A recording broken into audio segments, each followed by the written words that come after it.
Welcome, Vinodji. Or friends, we are going to start Srimad Bhagavatam. Again, Bhagavad Puran हम वापस start करेंगे हमारे teacher आचार्य विनोद जी के साथ. और let us start with the shloka. आचार्य जी आप बोलेंगे please. Narayanam Narayanam Namaskritya Namaskritya Naram Naram Jaiva Chaiva Narotamam Narottamam Devim Devim Saraswatim Saraswatim Vyasam Vyasam Tato Tato Jayam Jayam Udirayet. Udirayet. One of you can read the translation in English. Yes. So the translation of this is, before reciting the Srimad Bhagavatam, which is the very means of conquest, one should offer respectful obeisance onto the personality of Godhead, Narayana, onto Naranarayana, Rishi, the supermost human being, onto Mother Saraswati, the goddess of learning, and onto Srila Vyasadeva, the author. And Hare today we Krishna. begin Canto 3, the status quo. Hare Krishna to everyone. Hare Krishna. Om Namo Bhagavate Vasudevaya. Repeat. Om Namo Om Namo Bhagavate Vasudevaya. Om Namo Bhagavate Vasudevaya. Om Namo Bhagavate Vasudevaya. Om Namo Bhagavate Vasudevaya.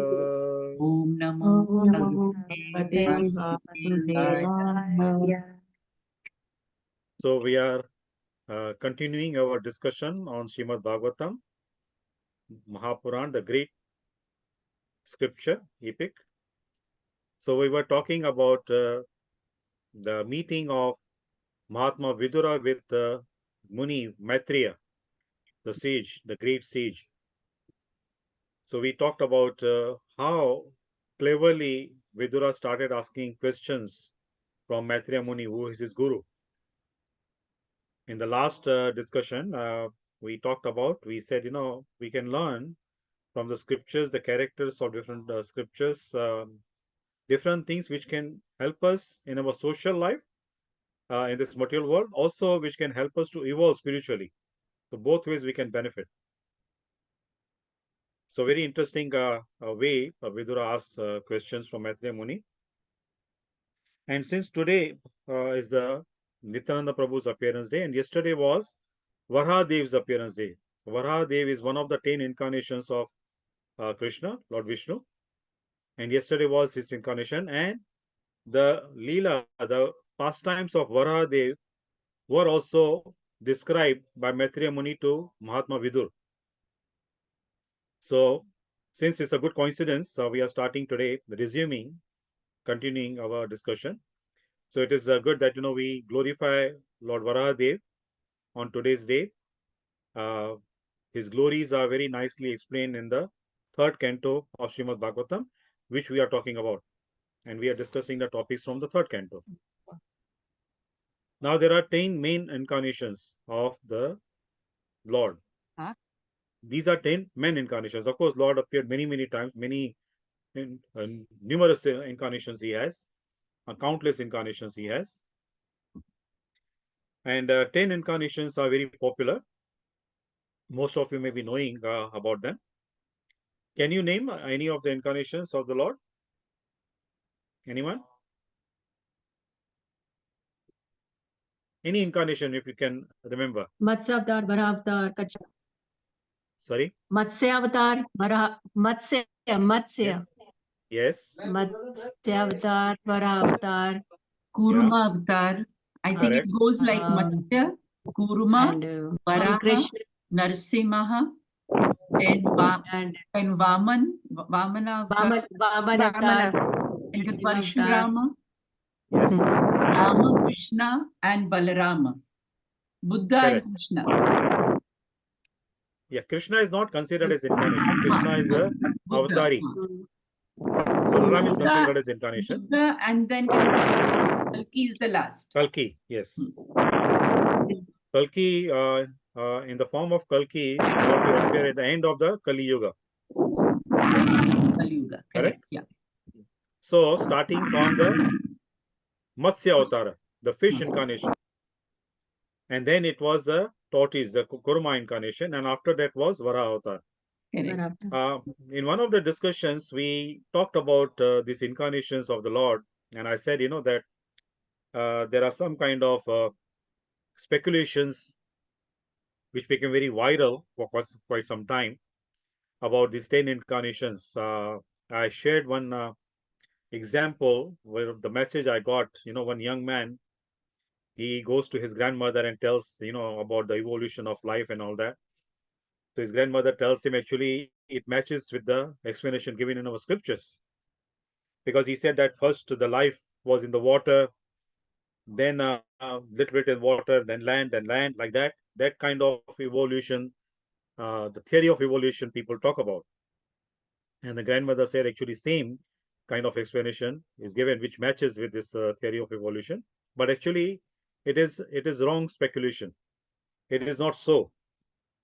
Lord Brahma, when he was instructed by Krishna to uh, create the material world and create life in the material world, so he already had the plan of creating 8.4 million different species of life at the same time.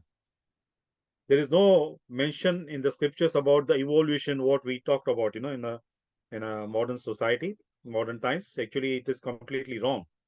Because if we talk about the Matsya avatar, the fish incarnation, which was the first incarnation of the Lord.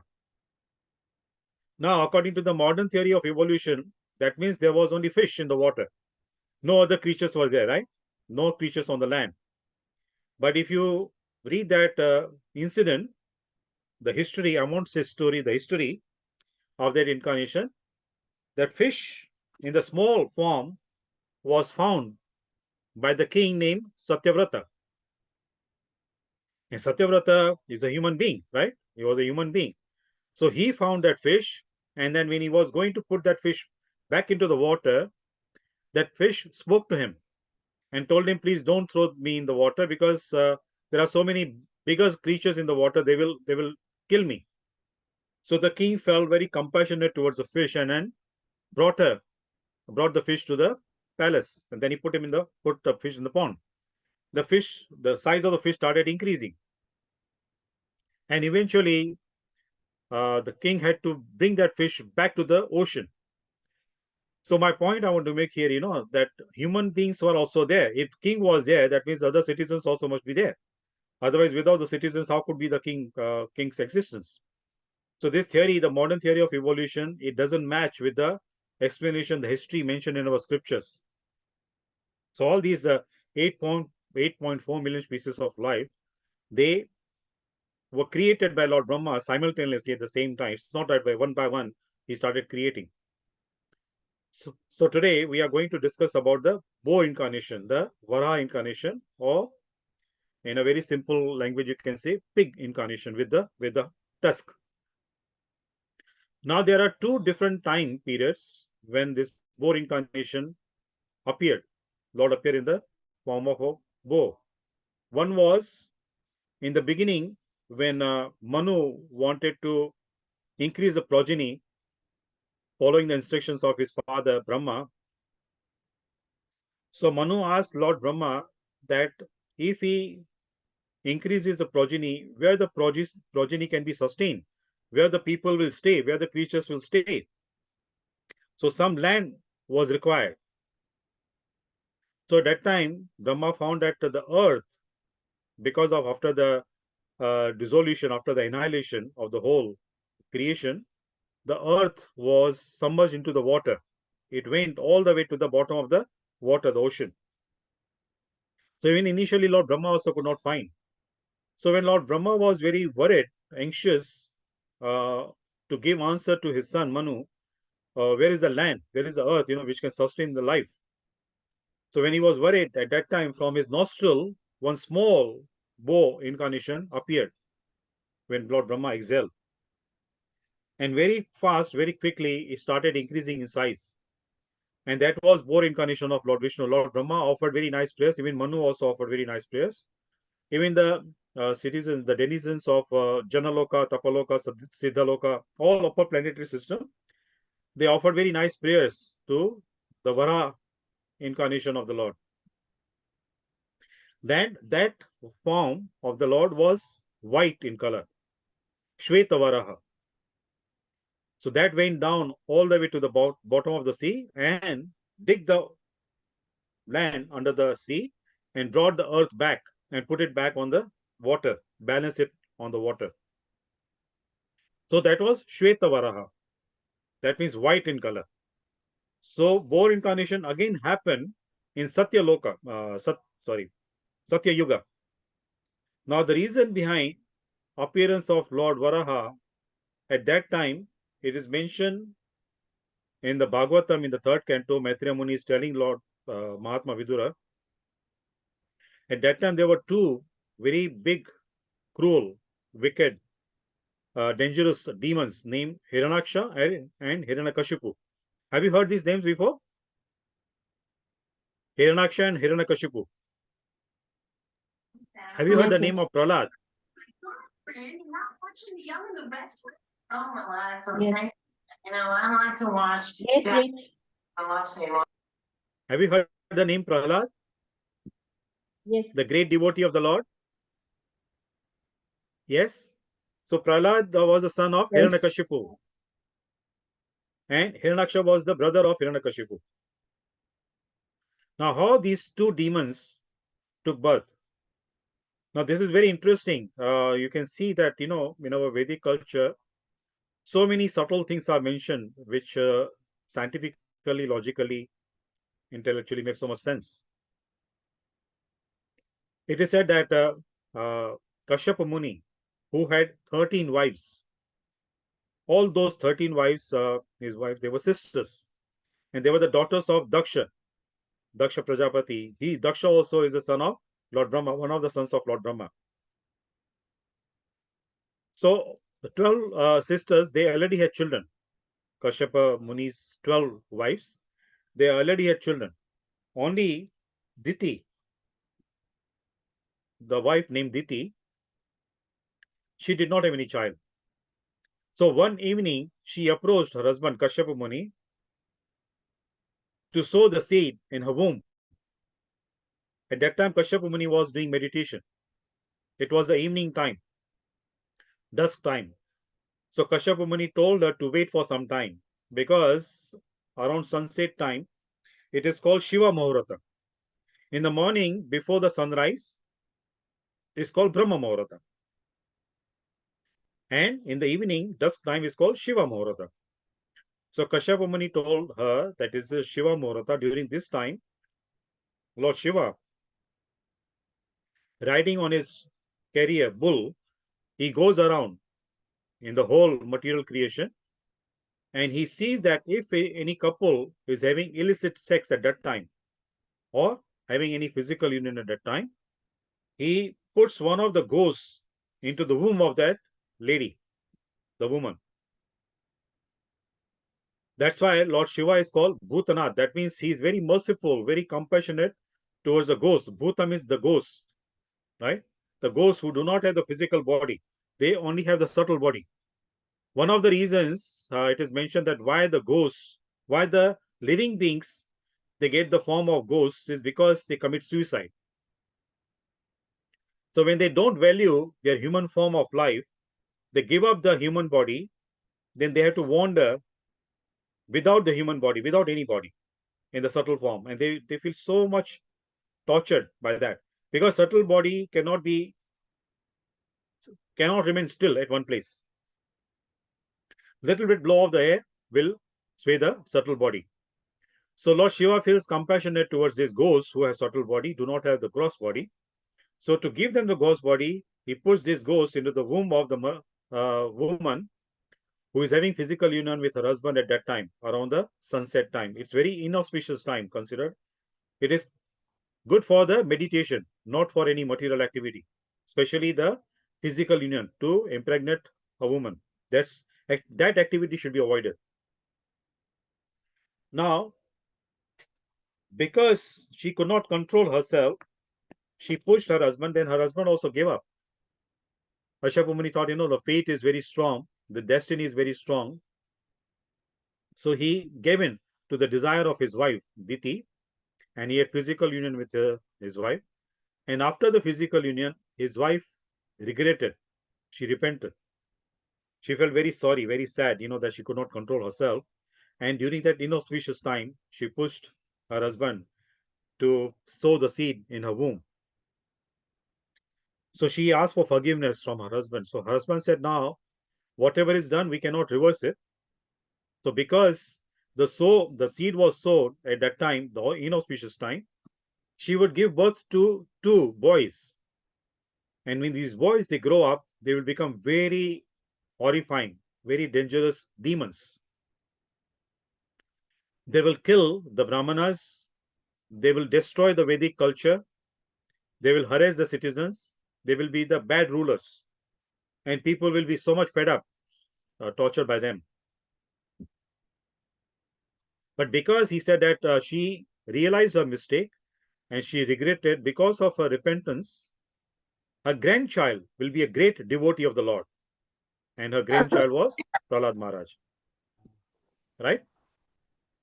So this is the background why these demons appear. Now it is said in Kali Yuga, people, they do not follow any kind of rules and regulations. That's why we have so many demons in the world. Right? They are in the human form, but their thinking is like demons. Am I right? Yes or no? Yes, true, true. All are muted or what? Yes. We are muted, yeah. Yeah. True, Vinodji. Yeah. So because people, they do not because of this part is not taught properly. Education is lacking. By many people, they say our Vedic culture was a very conservative, very primitive, very backward, superstitious. All these things do not match. If we go into details, what is mentioned in our Vedic literature, we'll be surprised that actually the people were more broad-minded in that era compared to now. Can you imagine, particularly in our Hindu society, our Indian society, even Asian society, even in China for that matter? Can you imagine the parents giving education, the sex education to their children before they get married? It's not there, right? There's a big taboo there. And this is a social taboo. Where parents do not talk about this activity with their children openly. They feel embarrassed. Actually, there is no reason to feel embarrassed about, because if this subject is discussed in a very educative manner, it's very scientific, and the youngsters, they should have proper knowledge about it. In our Vedic culture, particularly in the section of Ayurveda, I'm telling you, sharing with you my personal experience with clients. The couples, they can choose even the gender of the child. Some couples, they wanted a girl, they followed certain rules and regulations. Some certain guidelines from Ayurveda.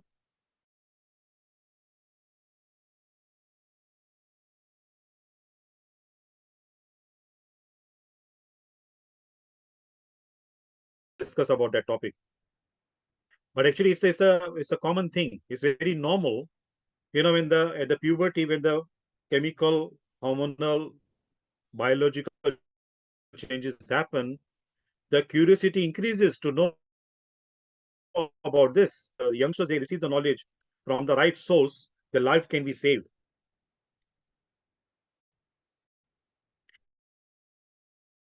Materially as well as spiritually. And if that thirst is not quenched, that curiosity is not satisfied in the right, will end up having wrong activities, and that can be miserable. Later on, it can cause so many miseries in their life. And that's what's happening in our world. So because these things are not followed, we have so many demons in the human form in the world. Their thinking, their behavior is so demoniac. Their children. So it is not fault of the children. It's the mainly sorry to say that did not make any effort to learn how the family should be raised, how the family should be started, and how the children should be raised. So coming back to that point, so these two boys were born, Hiranyakashipu and Hiranyaksha. So when they grew up, they became very bad demons. And then the people, they were so harassed, felt tortured. They prayed to the Lord to rescue them, to save them, to protect them. So first, to kill Hiranyaksha, Lord appeared as Varahadev. Now, first time I said Lord appeared as Varahadev in the white form, in the white complexion. Vara, Shweta Vara. Shweta means white. And now this time, because he was so angry, he wanted to kill Hiranyaksha. Because of anger, the complexion of his body became red. So he's known as Rakta Varaha. So first one is Shweta Varaha, white complexion. Second one is Rakta. Rakta means blood, red complexion Varaha. So that form of Varahadev, he fought with Hiranyaksha and killed them. Now, if you go a little bit, try to understand the background, why these two demons took birth. Actually, it is said that it was the arrangement of Lord Vishnu.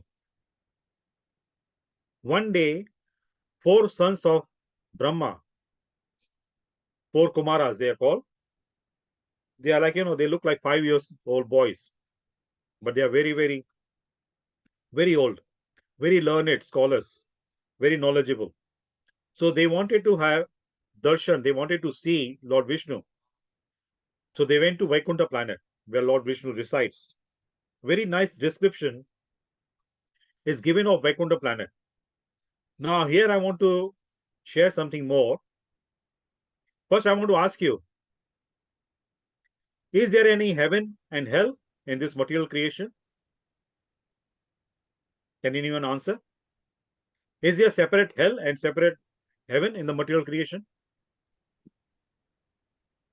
Yes or no? Yes. Yes? Yes. But many times people, they say, actually everything we can see is on the earth. There is no separate hellish planet and there is no separate hell. Everything is on the earth. Many people, they say that, right? And many people, so-called intellectuals, they go to that extent, they say that actually these are the fairy tale stories in our books, in our scriptures, to tell to small children, fairy tale stories, bedtime stories. Actually, there is no hell, no heaven. But in the scriptures, the description is given of the hellish planets. There are about 28 different types of hellish planets. And there are 6 planetary systems above the Earth planet. They are heavenly planets, like Chandraloka, the planet of the moon god, Surya Loka, the planet of the sun god. These are called heavenly planets. They are above the Earth planet. Of course, we have the experience of heaven and hell, both hellish experience and heavenly experience. Both we can experience on the Earth planet because Earth comes in the middle. It's at the 7th level, 14 levels in the creation, in this universe. 6 levels above the Earth, they are heavenly planets. And 7 levels below the Earth, they are hellish planets. So because Earth is in the middle, we have duality. We have experience of both, heavenly experience and hellish experience. But that doesn't mean that there is no separate hellish planet or heavenly planet. There are heavenly planets and hellish planets. So, Vinod ji, I want to ask a question. Is it okay Yes. now? Okay. Yeah, please, go ahead. So, I just want to ask that जब हमारी मृत्यु होती है, when we die, like when a person dies, Yes. that person will die with certain thoughts, Correct. right? And certain experiences. That's correct. Now, let us say if that person is dying with suffering, Hmm. or with, let us say, regret Hmm. or guilt, Hmm. will that person go to a hell created by him? Created by him? What do you mean? Like what I'm By his saying thought is, process? yeah. So suppose a person is dying, okay? Yes, Now yes. the person is dying with his negative thoughts or his regret or guilt or whatever it is, right? Yes, yes, yes. So now let us say a person has committed sin, किसी को मार डाला, ठीक है? Now he is dying with that experience. Hmm. Now because he is dying with that experience, obviously he has to be punished Hmm. in a certain way. Correct. Another person is dying, committed some other sin. Let us say the kind of percentage of sin was 5%. Hmm. And the first person's percentage of sin was 40%. Hmm. So obviously, depending on the sin committed, Hmm. he will be given the quantum of punishment.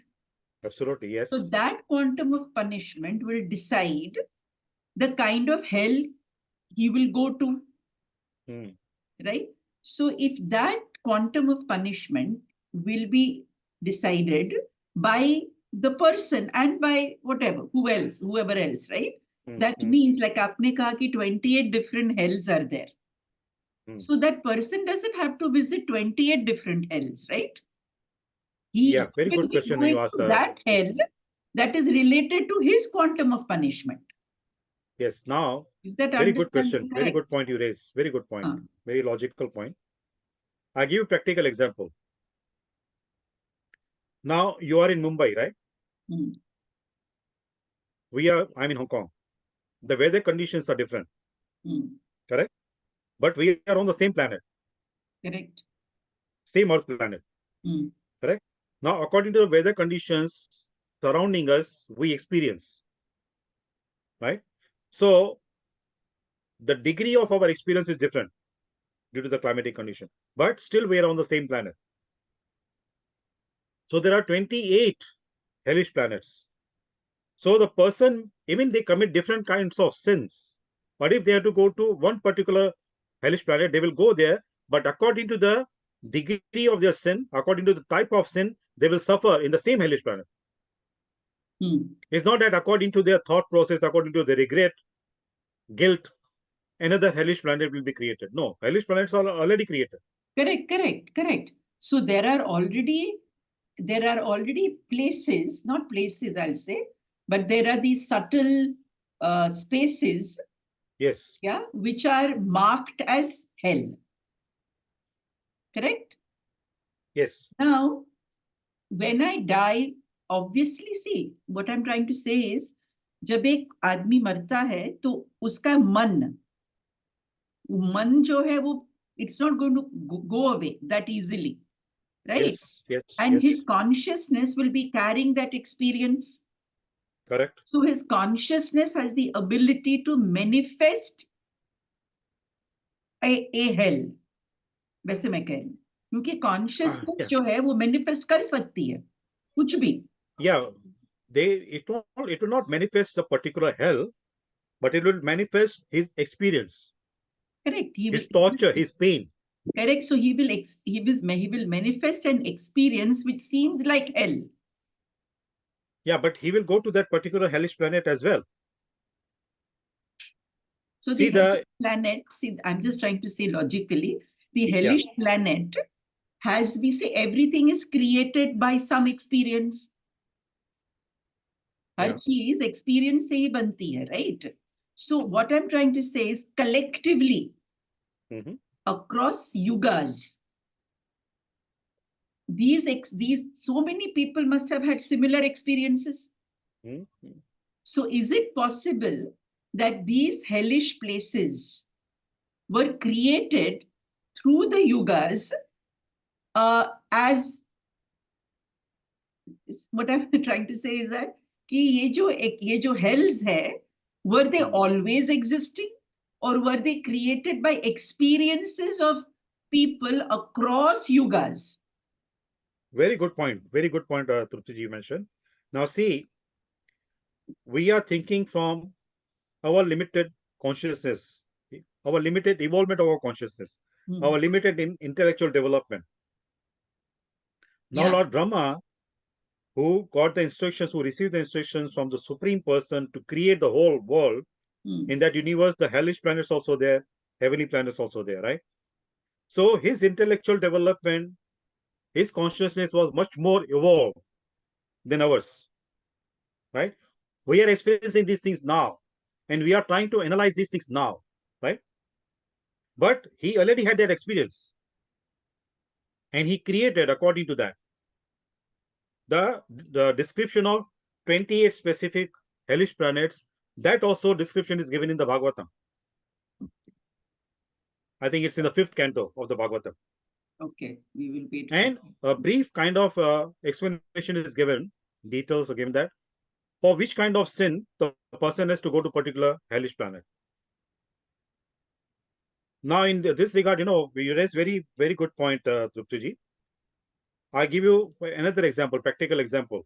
Now, in Mumbai, if we go commute by local train, in the peak hour, the train is quite crowded, right?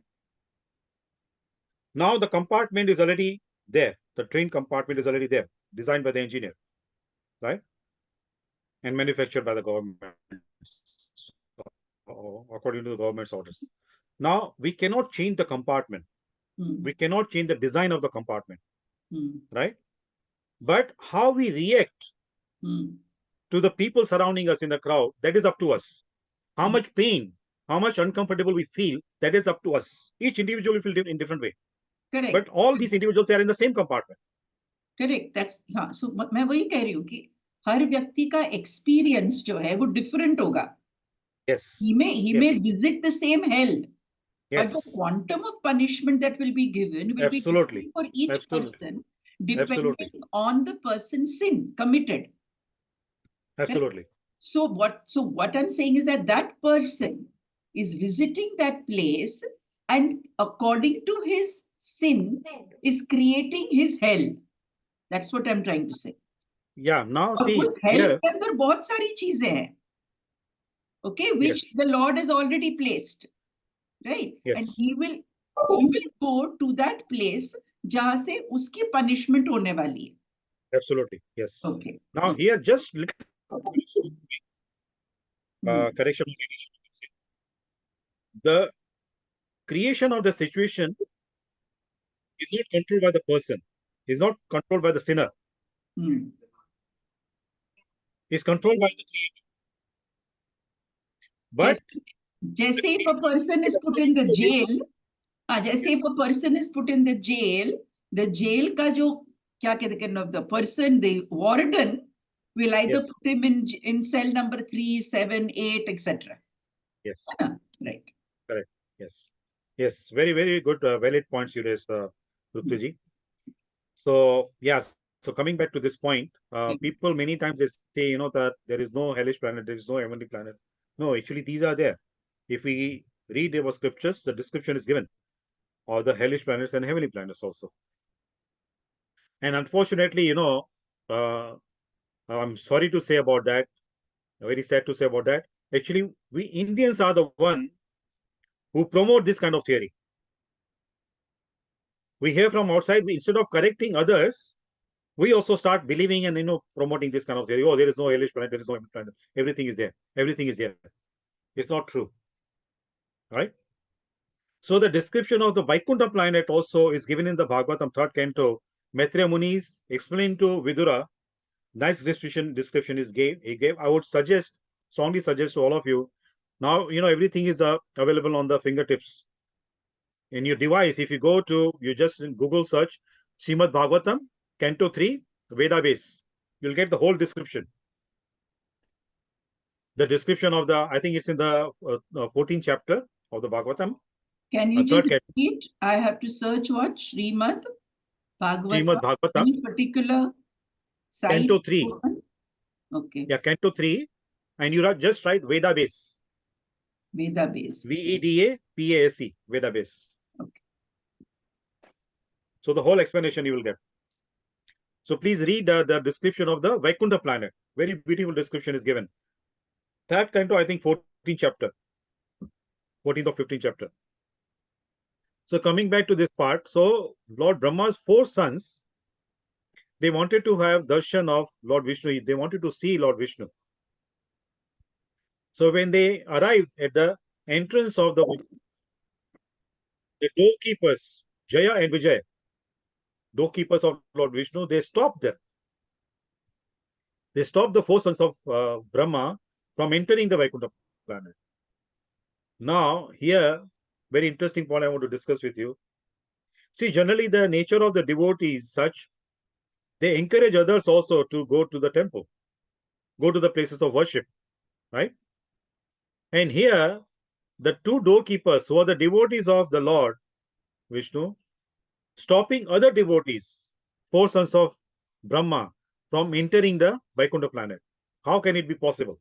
How one type of devotees will stop the other devotees from entering the Vaikuntha planet and meet Lord Vishnu? It's contradictory, right? Normally, devotees, they encourage others also to go to the temple. It is said that people who discourage others from going to the temple or who pass sarcastic comments on the people who go to the temple, they go to hell. No matter how educated they are, no matter how learned, how knowledgeable they are, they go to hell. If they discourage somebody for going to a temple. On the other hand, supposing somebody is standing at some place and some other person goes and asks this person who's standing at some place, asking for the direction of any temple. And this person just by with the finger points the direction of the temple, that person also is rewarded for just only giving the direction to the temple. Not even taking that person to the temple, just showing him the direction to the temple. Now, unfortunately, in our modern society, people, they pass very sarcastic comments, sarcastic statements. What's the use of constructing temples and all that? See, now, recently, this new temple was opened in Ayodhya. So many liberals, so many intellectuals, seculars, they started criticizing that what's the use of having a temple? There are so many temples already. Now, I want to ask you a question. Is it necessary to open a temple, open any new temple? What's the use of opening new temples? I think it's very important to open temples and places of worship. मुझे लगता है Yes, कि especially this temple that has been opened, Ayodhya, it's like a revisiting or a rejuvenation of of course. the energy that existed there. Now, more Yes, and more people will go there and they will be able to soak that particular energy. And yes, maybe they will be able to read about the Ramayana and about Lord Rama and get yes, inspired. और मुझे लग रहा है कि the fall of righteousness जो आज yes, संसार में है, where people are doing wrong things, yeah, whether it's against women, children, men, nations. I think yes, Lord Ram symbolizes the yes, triumph over evil. yes, you're मुझे right. लगता है कि अयोध्या का जो मंदिर है वो तो बहुत ही इम्पोर्टेंट था. हाँ, it's a sacred site according to me. तो yes, इस तरह से अगर जो Kashi Vishwanath and other temples that are going to be opened, I think it's very important because ये सनातन धर्म के लिए and the spread of this dharma and the spread yes, of this line of thought, I think yes, is more important. That is why I think temples should be opened. And it's an yes, ancient, not history, it's ancient wisdom. correct, तो absolutely. मुझे लगता है Yes, कि spread होने की जरूरत है. So yes, I think temples should be open, especially in places जहाँ पे ये energy स्थल है. Like these pockets of deep wisdom is there. वहाँ पे तो temples होने चाहिए. correct, Otherwise, it's going to be difficult. correct. मेरे See मेरे now, हिसाब से विनोद जी इसी तरह से whether it's Jesus where he lived and where he was born, वो भी एक sacred site है. hmm, जहाँ पे बुद्ध का जन्म हुआ था वो भी एक secret, it's not only about Absolutely. Hindu, Buddha का जन्म हुआ था वो भी एक सेक्रेट साइट, जहाँ पे Correct. ये महर्षिज और ये महात्माओं के जन्म हुए हैं, वो spread the message of peace. I Yes. Think हर जगह को अच्छी तरह से उनको बिल्ड करना चाहिए।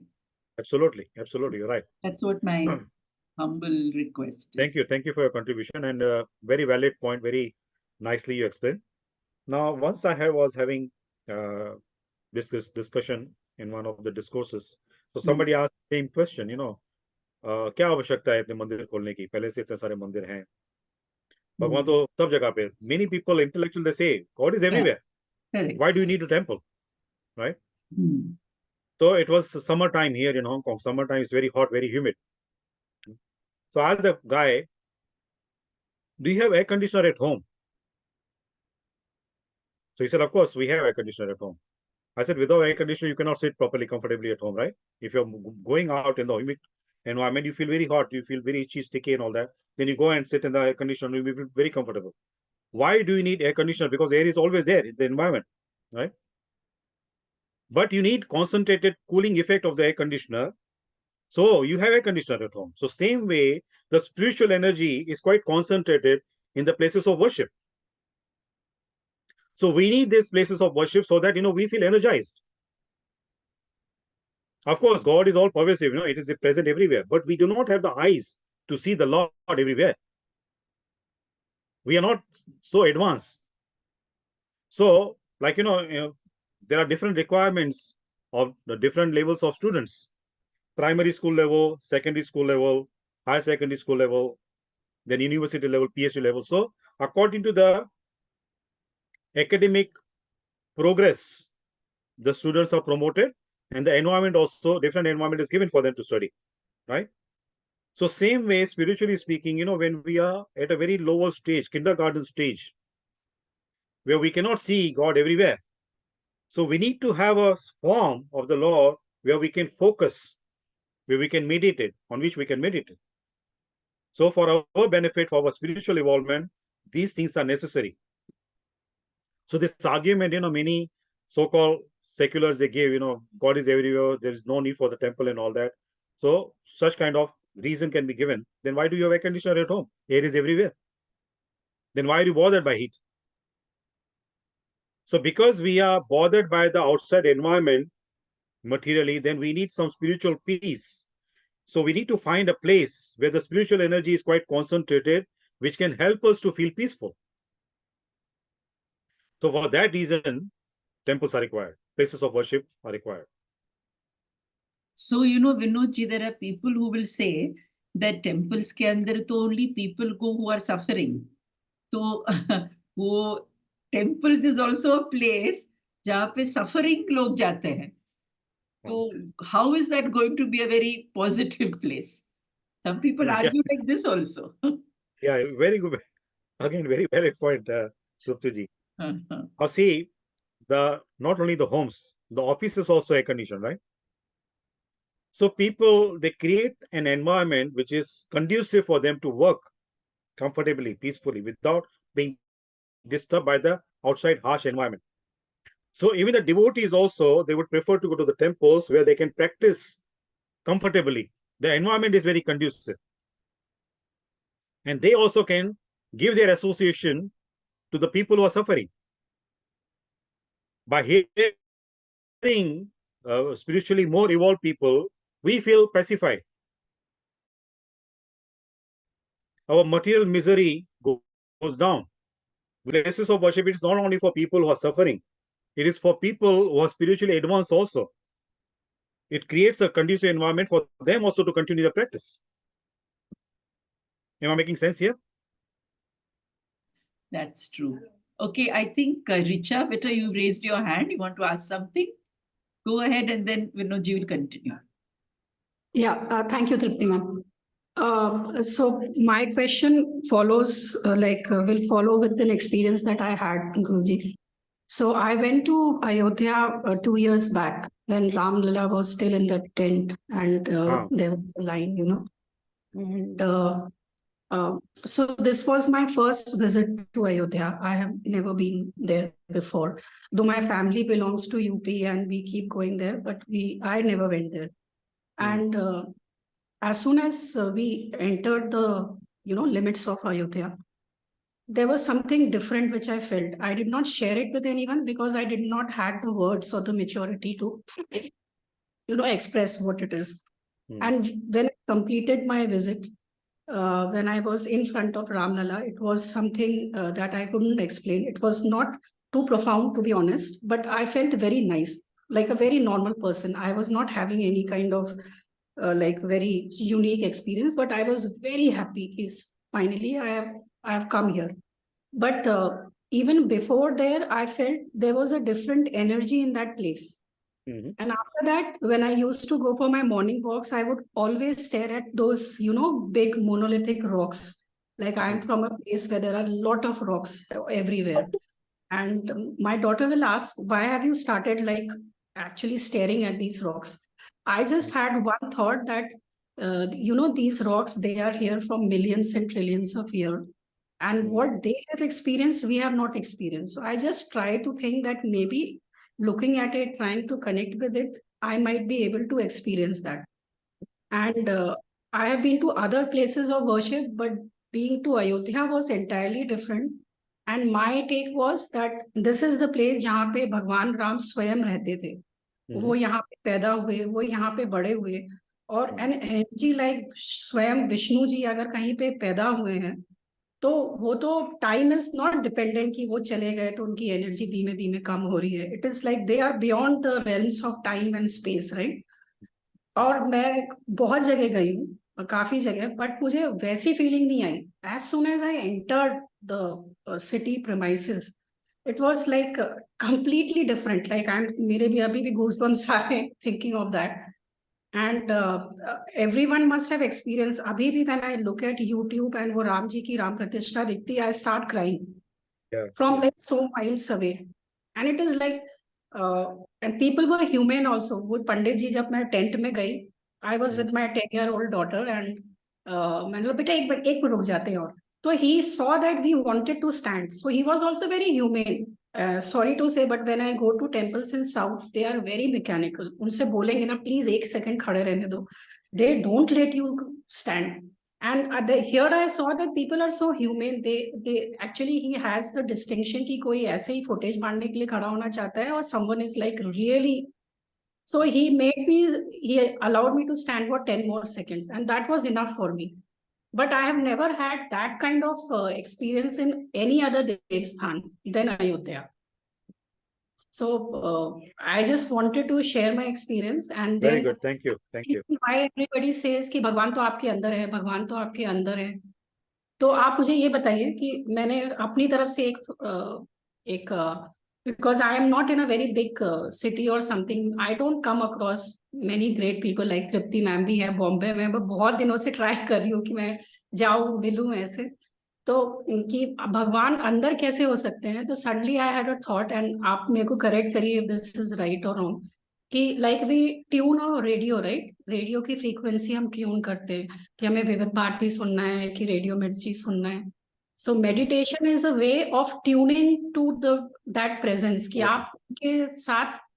And then it is not 1 day, 2, 3. Like people do it for years and decades together. तो भी they just think कि अभी मैं उस फ्रीक्वेंसी के पास आया हूँ. 102.9 की जगह I am somewhere 102.2 or something. Correct. Is that true? Like is what I am thinking. Like Very good अंदर example. Very good analogy. और हम कैसे उनको पकड़ सके उस फ्रीक्वेंसी पे, हमें अपनी फ्रीक्वेंसी वहां तक लानी है. See, very good analogy you gave, Richaji. And see, in this regard, I want to say further. Now, even on radio also, many people, they might not have seen, younger generation I'm talking about, the radio what we used to use, So some stations, the frequency used to be very sensitive. We would get for some time, we'll lose again. Then we have to adjust, keep on exam. So same rule applies in our spiritual life also. It is not so easy to maintain the same frequency all the time. It will keep on changing. So continuous effort is required. What Krishna tells Arjuna, Arjuna asked a question from Krishna, that our mind is stronger than the wind. We cannot control it. How can we meditate? So Krishna said that Nirantar Abhyas, that means continuous practice is required for that. Continuous practice to be connected. So little bit we see that we are deviating mind is deviating, immediately we need to bring it back. So continuous practice is required, Abhyas is required. So thank you very much for sharing your experience. And many aapko namaste, dandvat hai. You have that experience. Very nice. Now this also is not mechanical thing to do. This is our Vedic culture. In the ancient times, when people, they used to go to places of pilgrimage, तीर्थ यात्रा करने के लिए जाते थे, and when we would come back after visiting the places of pilgrimage, people would bow down at the feet of those people who had just gone to places of pilgrimage, because they are carrying that energy, spiritual energy. So by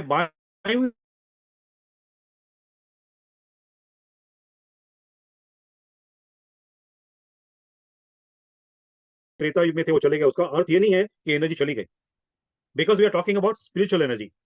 I'll give you a practical example. Those who are in Mumbai or any other place, where you see any vehicle or any train at certain very high speed, that vehicle passes away in front of us. After that, so much of dust particles and some small papers and all that, they will fly, right, for some time. Now, this is the material energy we are talking about. If a material vehicle, material object has so much of energy, velocity it creates, after moving away from that place, and the small substances, very light substances will fly in the air because of the energy generated by that vehicle. So if it is applicable to material vehicles, now we are talking about the spiritual energy. If people who is full of spiritual energy, if he was present there for some time, he left that place, still that energy aroma is still there. Am I making sense here? Yes, very Yes? true. Yeah, so you're very right, that Ramji तो त्रेता युग में थे, पर उनकी जो ऊर्जा है, उनकी जो स्पिरिचुअल पोटेंसी है, it is still there. And this is the reason why people visit such holy places. नहीं तो नहीं, हमें हम हिंदी में कहते हैं व्यंग्यात्मक रूप से, इन ह्यूमरस वे, बाथरूम में फिसल पड़े तो हरा हरा गंगे हो जाता है. गंगा पे जाने की जरूरत नहीं है, घर पे ही गंगा बह रही है.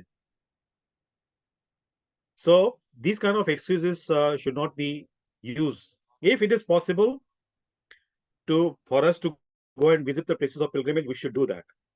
Get the blessings. Now, this also consciousness is very important. With what kind of intention, objective, consciousness we are going to visit such places, to get some spiritual energy, so that we can evolve spiritually. Not just like visiting the picnic spots.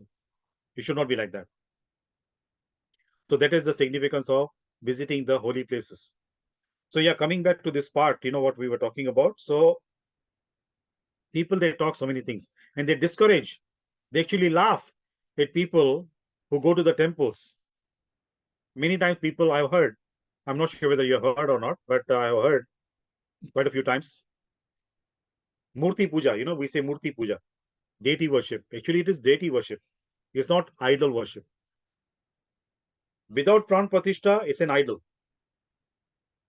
After Pran Pratishtha, it becomes a deity.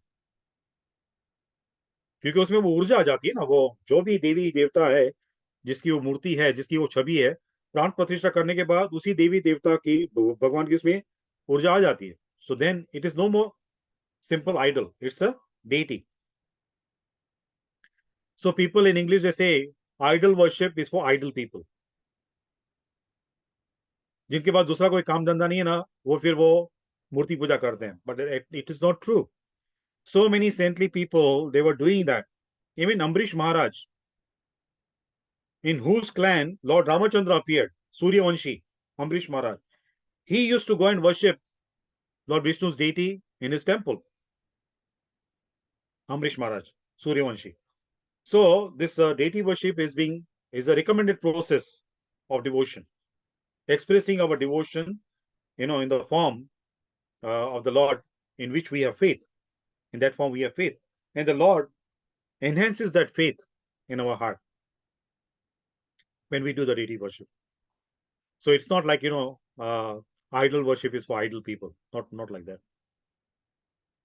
So the reason why this guards, the doorkeepers, were stopped, they stopped the four Kumaras. Why these four Kumaras were stopped by the doorkeepers? There is an intention of Lord Vishnu. It is said that once Lord Vishnu had a desire to fight. Now see, whatever desires we have, those desires are the original source is Bhagavan himself, right? All the desires are emanating from him, manifesting from him. So this desire to fight was there in Lord Vishnu's heart. So now, who will be chosen by Lord Vishnu to fight with? Lord Vishnu will choose somebody of that caliber, that level to fight with. He will not fight with ordinary people, right? We may choose to fight with him, but we are not at that level that he will choose to fight with us. We are not at that level. In this, context, I want to share with you, even in the previous Yuga, Dwapar Yuga, the Kshatriya warriors, though many of the warriors, they were very demoniac, they were like demons, but still they would follow the code of conduct. As a Kshatriya, what kind of opponent they would choose to fight with? They would not fight with any weak opponent, because it will be considered as an insult for them. So Lord Vishnu also was thinking who to choose as an opponent to fight with. Then he chose his two doorkeepers. So he said, on their own, they will not decide, they will not accept that proposal to fight with Lord Vishnu. So he created the situation. Four Kumaras came, and Lord Vishnu, as Paramatma, residing in everybody's heart.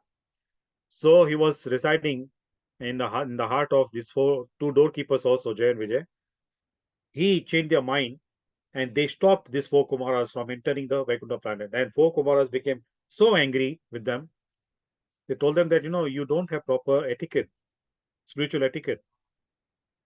So you don't deserve to stay here, to live here in the Vaikuntha planet. You are discriminating. So you should go and live in the material world, Mrityu Loka, on the earth planet. You should take birth on the earth planet. So when they heard the curse, they were so frightened. They fell at the feet of the four Kumaras. And by that time, Lord Vishnu also came to pacify the situation. So then he asked for forgiveness. Now here, Lord Vishnu is setting an example that if the employee is making any mistake, it's the employer's responsibility to ask for the forgiveness from the person who is being offended. So four Kumaras were offended by the doorkeepers, and doorkeepers were servants of Lord Vishnu. So because of their mistake, Lord Vishnu apologized from Brahma's sons, asked for forgiveness, and told them to give some kind of concession in the curse which they put on these two doorkeepers. So the four Kumaras said that the curse cannot be retrieved, cannot be taken back. But they gave two options to these two doorkeepers. If they want to live in the Mrityuloka as the devotees of the Lord, they will have to live for 7 births. But if they want to live as the enemy, Shatru of Lord Vishnu, then they will take 3 births. So Lord Vishnu as Paramatma sitting in their heart, they inspired them to accept the second option. They became the enemies of Lord Vishnu. They came to the planet, and first birth they took as Hiranyaksha and Hiranyakashipu, both brothers. Second one was Ravana and Kumbhakarna. And third one was, anyone remembers the third birth of these two brothers, two doorkeepers, Jay and Vijay? Kans and Shishupal, if I'm not, or Sorry? Jarasandha. Kans and Shishupal or Not Kans. Jarasandha? Shishupal, yes. The other is Dantavakra. Shishupal and sorry? Shishupal and Dantavakra. Dantavakra, okay. Yeah. So not so much of mention of Dantavakra, but both these Shishupal and Dantavakra, they were the Jaya and Vijaya in their previous life. Now, the question may arise, why didn't they choose to come to the Mrityuloka on the earth planet and remain as the devotees of the Lord and have 7 births? One reason I already told you, because Lord Vishnu inspired them to choose the second option to be the enemies. The second reason is given because many times what happens, the devotees, whatever service they are engaged in, they're rendering the service, particular service, they become so much kind of attached to that service, they don't want to give up that service so easily. So Jay and Vijay, they did not want to waste 7 births in the Mrityuloka. They said, 3 births enough. Very quickly we'll finish the curse and come back and serve the Lord in the same way what we have been doing. So they did not want to waste so much time in the Mrityuloka. They did not want to waste time even in the Swargaloka also. Because Swargaloka also is Mrityuloka. Many times, many Indians are come across, they have this misconception. They think if we go to heavenly planets, that means mukti ho gayi. We are liberated. No. Because heavenly planets also in the same material world. भौतिक संसार में ही है वो. So there is no mukti by going to the heavenly planets. According to our pious activities, good karma, we can go to the heavenly planets. But then, once that account of pious activities is exhausted, we have to come back to the Mrityuloka. So Jay and Vijay, they did not want to waste so much time in the Mrityuloka. They said 3 births, just be enemies of the Lord, and then after that we can resume our normal duty, our service as the doorkeepers of the Lord. So first birth was Hiranyaksha and Hiranyakashipu. So Hiranyaksha was killed by Varahadev. And that was Raktavara, the red color, the red complexion of Varahadev, the bow incarnation. And then we can talk later when the time comes, the Hiranyakashipu was killed by Nrsingadev. So that, when we talk about the Nrsinga incarnation, we can talk more elaborately about that. So I want to stop here for today's session. Now, question answer. If somebody wants to ask any question. Okay, so anybody wants to ask any questions? Go ahead. Hare Krishna. Vinod ji Shakuntala ji नमस्ते. नमस्ते. थोड़ा late हो गई आज. Busy थी आज? हाँ, आज कहीं जाना था. जस्ट अच्छा. क्या समय हुआ है अभी? 8 o'clock. यहाँ पे इंडिया टाइम 8 o'clock. हाँ. अच्छा, अंबिका जी, please ask the question. हाँ, नमस्ते. नमस्ते. मैं ये पूछना चाहती हूँ कि अगर भगवान चाहते हैं कि उनके दिल में इच्छा है कि वो लड़े, तो उन्होंने जय विजय को सेलेक्ट किया. लेकिन जैसे हम बोलते हैं कि हर प्राणी की अपनी फ्री विल होती है, तो अब क्या यहाँ पर जय विजय की फ्री विल नहीं थी कि वो नहीं लड़ते, भगवान से नहीं लड़ते और वो ये चूज नहीं करते और इससे इंस्पायर नहीं होते? क्योंकि रावण, बिकॉज रावण, हिरण्यकशिपु, हिरण्याक्ष, इन सबको हम अभी तक we don't send blessings to them. We only see them and we again and again re-invoke that feeling for them that they were bad and they were, so that is creating more bad energy. Absolutely. Like so why would like God do that? Very good that question. Anybody would like to share your realization to what Ambika ji said? According to your realization, what would you say? So I think Prabhuji, ये जय विजय and everyone is their devotees only, like उन्हीं के ही परिकर के हैं, and they are given a task, like not a task, like a service only, to become my enemy and serve me in that way.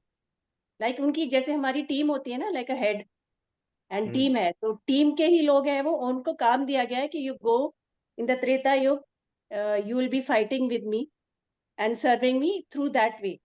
So this is the thought behind it, and they are not the manushya jeev actually, जिसकी free will है. Yes. So in Yes. short, See, specifically, Ambika ji said about the free will. Now, see, very rightly you said, Ratna ji, devotees' free will matches with the God's will. They don't have separate will, separate free will. Whatever God says, their free will is dissolved in the will of the Lord. So whatever Lord does, they are like small children, you know. Small children, a small baby, when the baby is carried by a mother, the baby will not care. Baby will not, of course, you know, some kind of mischief the baby will do. But whatever the mother does, the baby will follow. Baby will not object. So these small devotees, pure devotees, they are like small children, innocent children.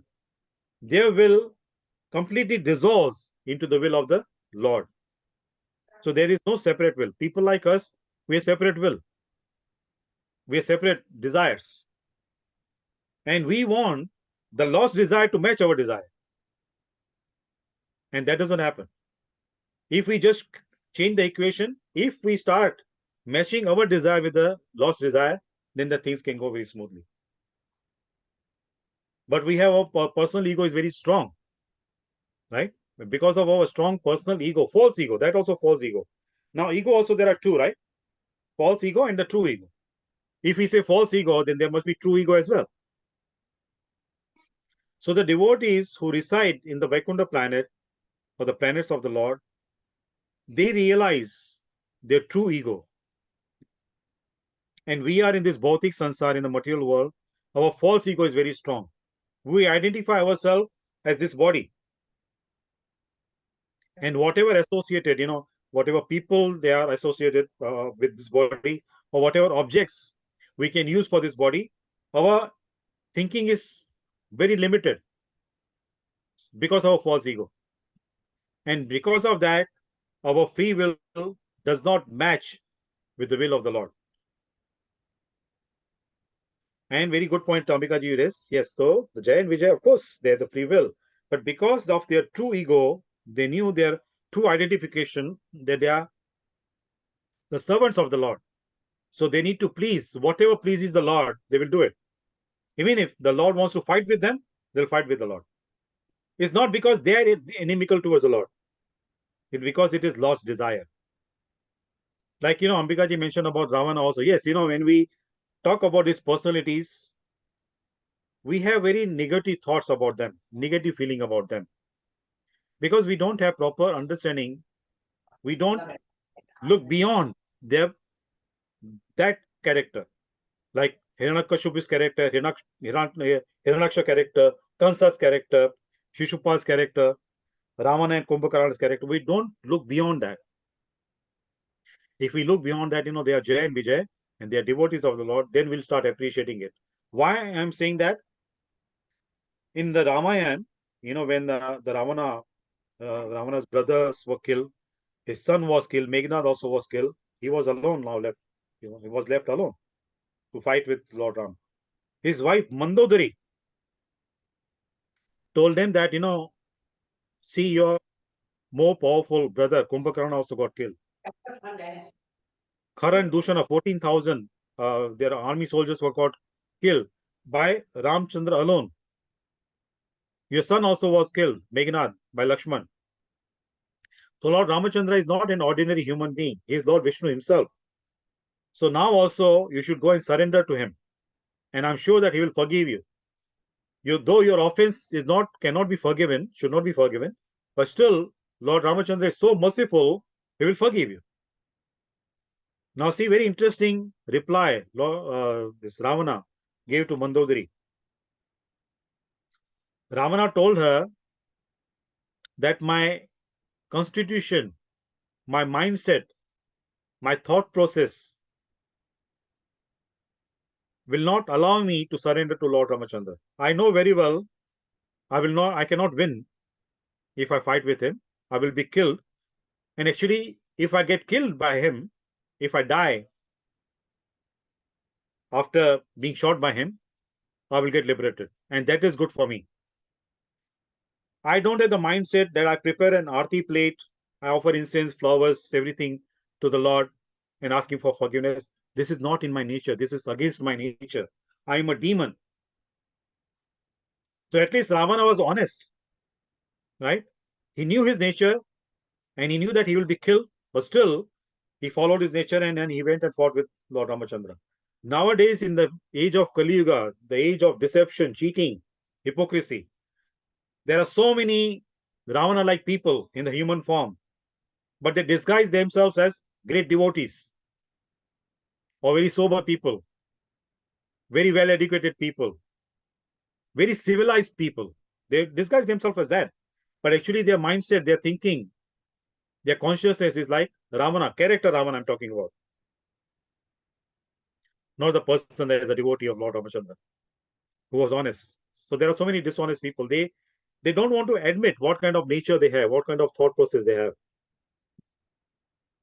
So in the Kali Yuga, they said, there are so many Hiranyakshas, so many Hiranyakashibus, so many Ravanas, so many Kumbhakarnas. Because even Ravana and Kumbhakarna also, same thing. Because the conception took place in the evening time. So they were born as demons. So it is so much knowledge is given in our scriptures that even for conception of a child, what kind of time is auspicious, one has to consider that. Many times we hear people, they say, oh, we didn't plan, but conception took place by accident. And normally the result of an accident is not so good. Right? The consequence of accident, people won't be happy about that, right? So proper planning in our Ayurvedic training, we were taught, Guru was saying that when we go to buy a utensil, a pot for household use, we knock on the pot so many times because we are paying for it. And that pot may last for 5 years, 10 years, maybe 20, 25 years. But a child who is going to live with us in our family for rest of our life, we are not so much bothered by what kind of soul we need to invite in our family. We take it so lightly. So Vinod ji, ये जो sunset वाली और आपने बात कही है, can you give us some specific reasons? Why is it that during sunset ये वक्त सही नहीं है? Is there some science behind it? अगर आप थोड़ा explain कर सके हमें अच्छी तरह से. See, from the scriptures, I said, that Lord Shiva is roaming around at that time. Correct? Now, see the energy when the sun is setting. Energy is very negative at that time. Negative matlab are there certain gases that are released at that time which are not there before? Aisa Correct. Kuch, Mainly the release of carbon dioxide starts at that time from the plant. Correct? Right. And now, since you asked about the scientific reason, I'm just making an attempt. See whether it makes sense. Now, for the quality of the sperm, for the motility of the sperm, the duration of the sperm, oxygen is more important. Correct? Now, if the carbon dioxide is more available in the environment, so the intake of oxygen is less, proportion of carbon dioxide is more, then definitely the quality of the sperms will be affected badly. So now you see, if the vehicle is very weak, then the person who is sitting in the vehicle or on the vehicle, that person's feeling also will be affected. So even the soul residing in the sperm may be good, but the sperm, the vehicle itself, is not of good quality. Then definitely the consciousness of the passenger, the soul, will be affected. So I'm just like मैं सोच रही हूँ what you are saying. Now couples sleep in the night, right? And conjugal activities रात को ही ज़्यादा होती है. So I'm just thinking that through the so is the night time actually advisable? Because एक तो there is no sunlight. So जो ऊर्जा है वो नहीं है, right? Second, people are tired. The man is tired, the woman is tired. So the motility of the sperm will definitely be affected. Your body is tired, your mind is tired. So वो जो एक प्यार की जोत जलनी चाहिए वो भी नहीं है. So is night time actually a preferable time for conjugal activities, or is there a specific time जो सही मानों में जहाँ पे आपकी ऊर्जा भी सही है, आपकी sperm की motility भी सही है, even the woman as a receiver is able to receive it well? तो ऐसा कोई सही पीरियड, because you said ना जेंडर ये वो सब चीजें है ना, सोचनी भी तो पड़ता है ना. Of course. See, in कौन this सा also वक्त सही है? very elaborate explanation is given in Ayurveda. Now, when I talked about the evening time, I did not say night. हाँ The हाँ Sandhya time, the junction time, हाँ, correct, the that you junction said. between day and night. Only हाँ that Muhurata. हाँ One Muhurata is about 48 minutes. हाँ, correct, वो मैंने पढ़ा. हाँ. So that Shiva Muhurata, during the Shiva Muhurata period, one should not have conjugal activities. But रात को ठीक है. Yes, it's very appropriate. It's very appropriate to have in the evening, later in the night. And that also, to be more precise, after 10 p.m. in general. हाँ. Because 6 to 10 is the Pita, between 6 and 10, not after 10 p.m., between 6 and 10 is a very good time. The Kapha period. Okay. Kapha, when the water and earth elements, they are very strong. So they enhance the chances of conception. They increase the chances of conception. Okay. After 10 o'clock, it can become difficult because after 10 o'clock, Pitta is very, very strong. Ah, right. So that can generate excess heat in the body. And morning? Before Morning sunrise? also between 6 and 10. Acha, between 6. So 6 and 10 is the Kapha period. Yes. So that's the time when conception is the best. Correct. And correct. So both the receiver and the sperm and ova are at its peak. Correct. Because Kapha period will affect both men and women. Right. Everybody will be affected in the same. Of course, the degree of effect is different, but influence is the same. Kapha period affects the people at the same time during that period. So everybody is affected. So after 10 p.m. is a Pitta period. So during Pitta period, that also it is said, it's better to avoid. So it's very interesting because sunset का जो एक period होता है ना, जब film people who shoot movies also, वो भी कहते that's supposed to be a very difficult time to shoot. अच्छा. Yeah, because जो photographs आते हैं वो भी सही नहीं आते. So generally they avoid that period. Even people in the movie industry. Oh, very good to know that. Yeah, so see, materially also people, they experience these kind of differences. Yes. So whatever things which are mentioned in the scriptures, they are very meaningful. So that period is called by them magic hour बोलते हैं उसको. अच्छा. It is called the magic hour because it is very difficult to capture. Generally, they will avoid that period when the sun is about to set and the sun is setting. It is called the magic hour. It's very difficult to shoot at that time. And even how about in the morning? Camera उसको capture नहीं कर पाता. Huh? Anything have you heard about the sunrise time?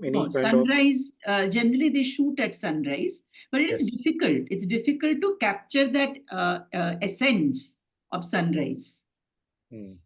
But Sham ko they generally don't, it's very difficult to shoot. Yeah. It is a very good point you raised. I want to mention, some people may not agree or may not like it. Actually, in Ayurveda, it is said that wise people, they do not see the sunset. Sorry, Vinod, मैं सुन नहीं पाई. Nani just came. बताइए ना वापस. In Ayurveda, it is mentioned that wise people, they don't see they don't like to see sunset. क्योंकि उसमें इतना कहा गया कि जो सूर्य को अस्त होते हुए देखता है ना, उसकी बुद्धि क्षीण क्षीण हो जाती है,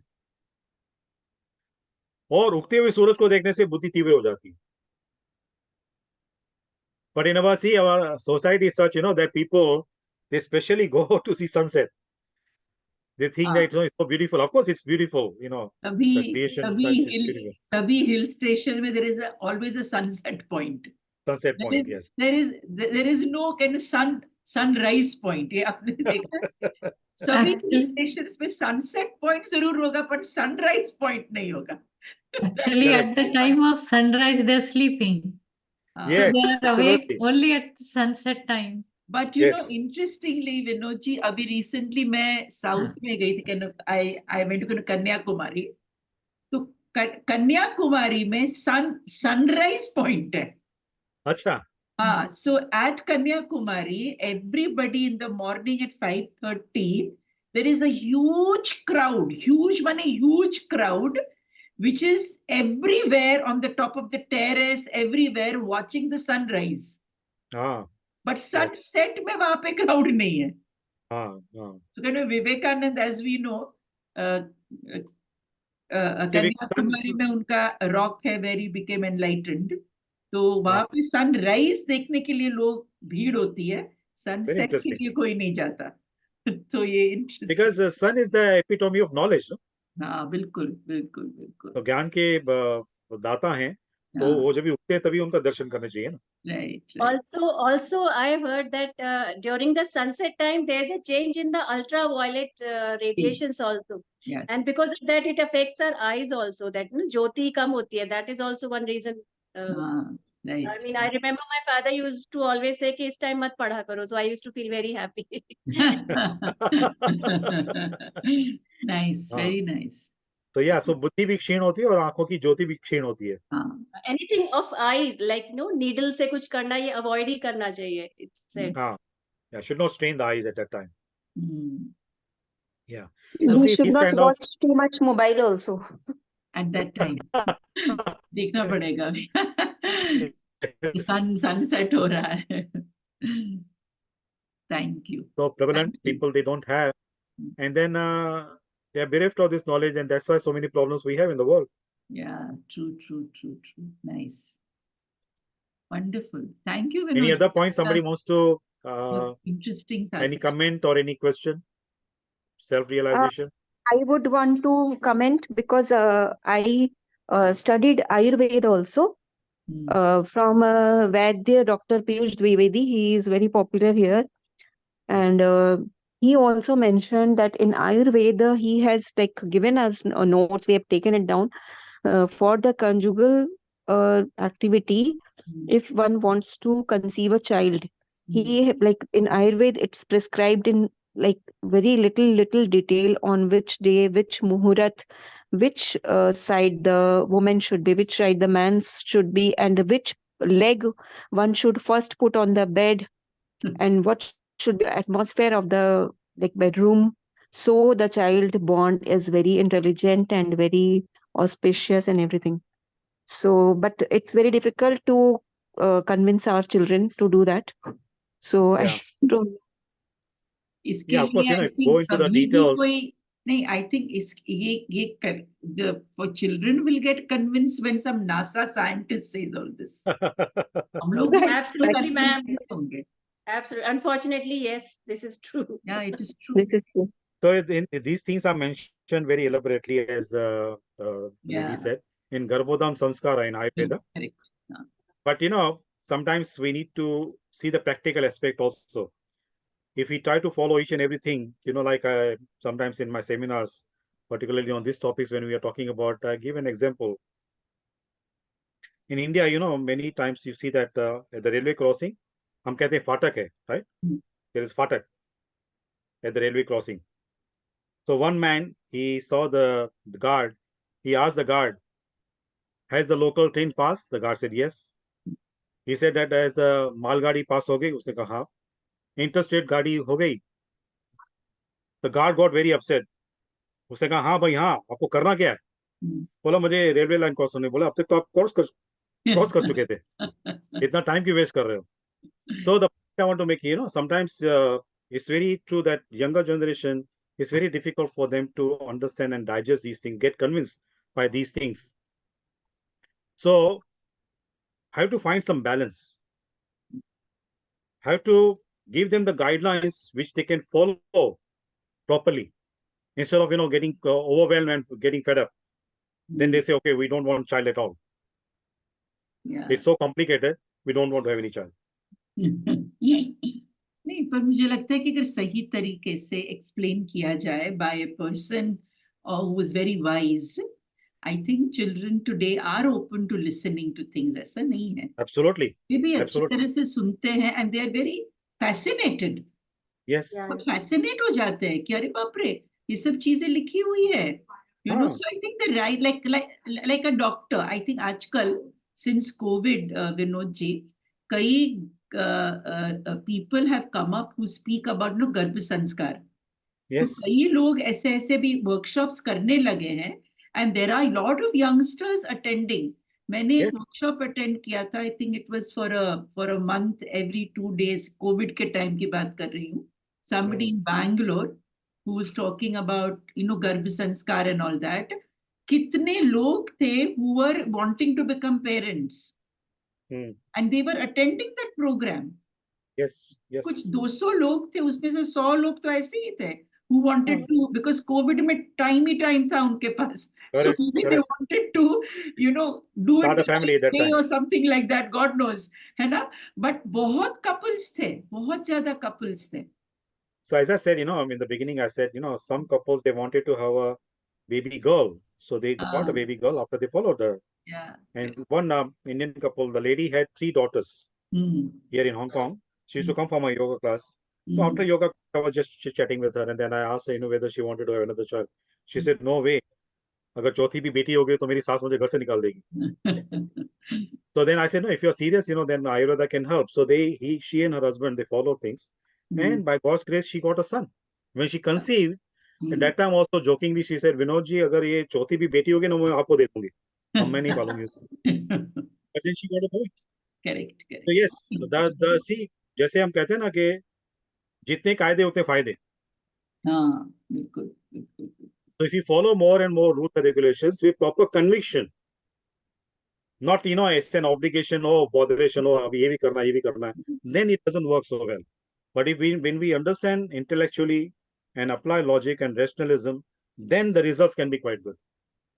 फिर जब when I was pregnant, जब प्रेग्नेंट हुई थी तो मुझे पता नहीं था, बहुत साल की बात पहले की बात है, but I prayed and I put an intention that this is going to be a girl child. मैंने सिर्फ intention डाला था and I did a prayer, not to any specific god goddess. ऐसे ही मैंने pray किया था that this little bead जो मेरे अंदर है, it should become a beautiful girl. और मैंने एक फोटोग्राफ रखा था एक गर्ल चाइल्ड का, मैं रोज देखती थी उस फोटोग्राफ को. और फिर मैंने ये भी इंटेंशन डाला था that my child should be a left handed. अच्छा. मैंने बहुत सारी चीजें लिखी थी कि it should be a daughter, she should be left handed, ऐसी आंखें ऐसी होनी चाहिए, फिर ऐसे ना सब बहुत सारी चीजें ऐसे लिख के मैंने I had put it in the temple. मतलब छोटा सा एक वो टेम्पल था, वहां पे ने रखा था. And I said, this is what I want, God, please give it to me. ऐसा ही था. Very My good. daughter was born, she's a left-handed और वैसी ही दिखती है जैसे वो पिक्चर था. Very good. So what I'm See, saying, this intention is so important. Pure this is the intention. evidence. This kind of example is given in Mahabharata also. Dhritarashtra was born blind. Why? Because his mother closed her eyes when she saw Vedas. So consciousness of the mother is very important. Yes, that's true. The Pandu's mother, though she did not close her eyes, but she became very pale. She got so afraid, she got so stunned by looking at the Vyasadev. She became very pale. So the Pandu means yellow in color. Right. He was born. So he had a Pandu rog. That means liver was not good. Yeah, correct. Jaundice is called Pandu rog, right? So because of that, he also has some health issues. Correct. The Dasi, the maid servant, she served Vyasadeva very well. Correct. That's how we Her go. consciousness was very good. And she intellectually, not only looking at the physical features of Vyasadeva, she saw the soul of Vyasadeva. And she appreciated his knowledge and served him nicely. That's why Vidura was born. Correct. Great, intelligent person. ये जो छोटी छोटी बातें ना, when you read it kind of, let's say kind of between the lines, Yes. that yes. is when the true essence of the epics come up. Absolutely. You know? Absolutely. Absolutely. Absolutely. Thank Now you. see, test tube baby. Now most of us, even Indians also, they think test tube baby jo hai, it's a new concept. It is not No, a new it's not. concept. Correct. It is mentioned in Mahabharata. Yes. Yes. All 100 Kauravas, they were test tube baby. Correct. Right? What So एक खाली मांस का टुकड़ा गांधारी जी को हुआ था, उसके टुकड़े करके के व्यासदेव ने अलग अलग जो आयुर्वेद की हर्ब्स के साथ घी में डाल के वो डाल दिए. After certain dates, he was opening, and one baby boy was born from that. So these are test tube babies, no? And see, in my seminars, I mentioned people, they ask about this. Mm. You know, this what they call it, IVF, whether it is good or not. Mm. See, because nowadays people, they focus only on conception. They don't go beyond that. They don't think beyond that. You know, what kind of child we want, Mm. because of your pressure from the society, from the family members. Oh, bacha nahi ho raha, bacha nahi ho, bacha ko. So they just focus only on conception, not on what kind of child they should have. Correct. So IVF also, yes, to people, to couples, you know, cannot beget in a natural way. Some difficulties there. IVF can help. But what kind of consciousness the person, the baby has? Because see, the nature has made arrangement in such a way that the sperm and the egg, they should not be exposed to the outside environment. They should be concealed till the baby is born. Right? So if we intervene and expose them to the outside environment, you know, in Ayurveda we say doshas are imbalance. Mm. And in my practice, I have seen, I come across babies who are very few, born through IVF. Their nature is so different. They are so rebellious. I can sometimes jokingly I tell my other clients also, not to those parents who have those babies through IVF, but to other clients, I say, you know, these are like Duryodhana. These babies, they are like Duryodhana. They are so self-centered, so selfish, so egoistic. Vinod ji, इसी मैं तो हमेशा ये कहती हूँ कि IVF specially जहाँ पे आपके डोनर एग्स लेते हैं, जो फ्रोजन एग्स है, वो तो क्या ना तामसिक है, बिकॉज आपने वो अंडे को कब दिया और 1 साल बाद आपने उस अंडे का इस्तेमाल किया, तो वो तो तामसिक बनी गया, राइट? और मेरे हिसाब से this the whole cosmological design जो अभी हो रही है धीरे धीरे, ऐसे लोगों की पैदाइश होने वाली है. Because to enter let's say कलयुग, प्रलय कैसे आएगा, है ना? तो धीरे धीरे ये मात्रा बढ़ती जाएगी. और आपको शायद, I don't know if people know, but in Europe it is band. ये जो डोनर बैंक जो है, ये यूरोप ने बैन कर दिया है, because they already done A study, longitudinal study for 20 years, जहाँ पे पता चला कि ये जो आईवीएफ ट्रीटमेंट जो वहां पे होती थी पहले, now they come to India because यहाँ पे हो रही है. बिकॉज वहां पे जब लॉन्जिट्यूडनल स्टडी की गई of children who were 15, 16 and conceived like that, they found that they were actually they were more prone to become, you know, kind of addicts. Yes. So ये जो addictiveness जो है, ये बढ़ती जा रही थी उन बच्चों में. That is why it was banned in Europe and now in India ये सब हो रहा है. Yeah. Unfortunately. तो तामसिक लोग ही तो पैदा हो रहे हैं ना सब चीजों से. Absolutely.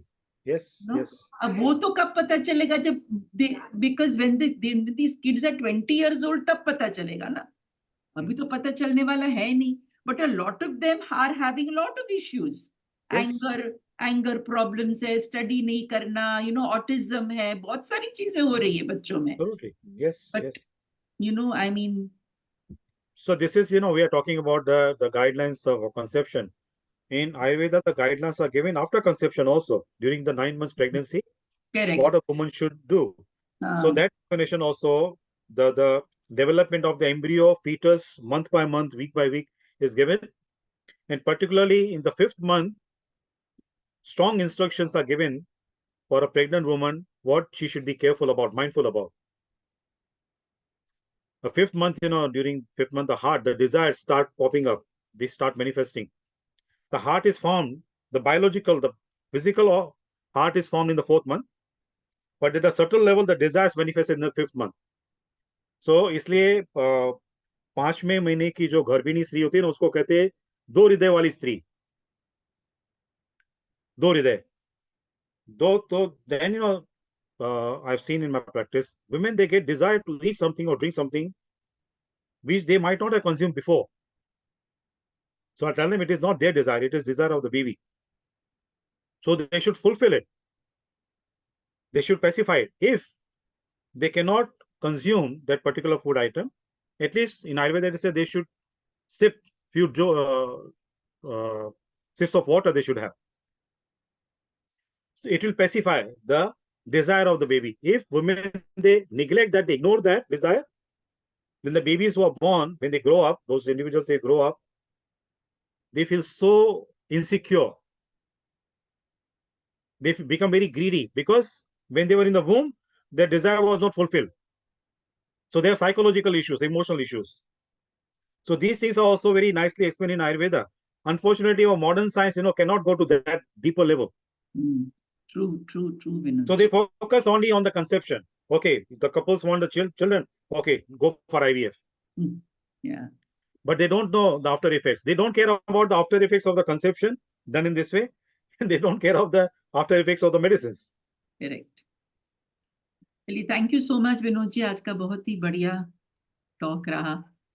Thank you for your contribution. अब हमारा फिक्स हो गया है 4th Thursday of every month, right? Yes. Thank you. Thank you very much. Hare Krishna. Thank you. Thank you so Krishna. much. Radhe Radhe. Thank you so much. Pranam.